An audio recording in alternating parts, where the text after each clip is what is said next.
So this is the visitor center.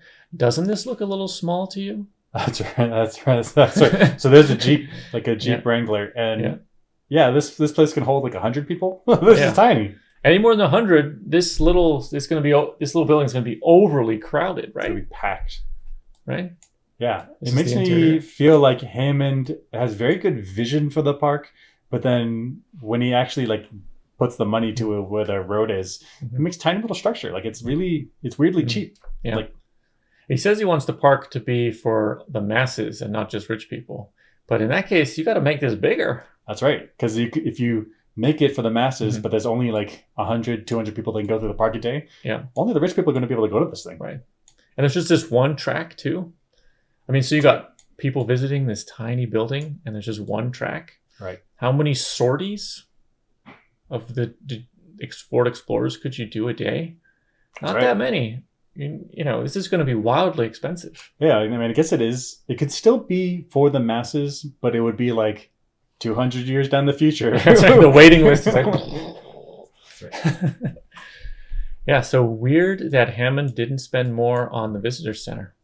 It makes you wonder, like, put a lot of money into the science, into the development of the dinosaurs in the park, but then also like cutting corners on things that maybe aren't obvious, but actually super important for a park.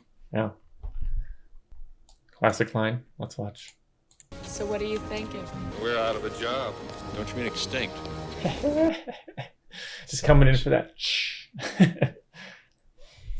So I guess, is it true that Dr. Grant and Dr. Sadler are out of jobs now? Interesting point. So if Jurassic Park takes off, why would you ever look at dinosaur skeletons when you could actually look at actual dinosaurs?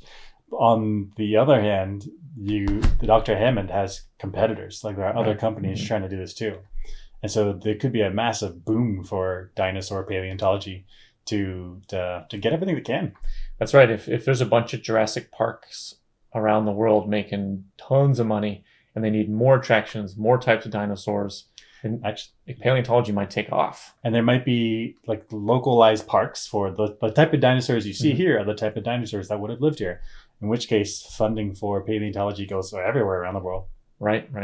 That'd be like massive financial incentive to get like the biggest and the baddest dinosaurs. Heck yeah. The newest. Heck yeah.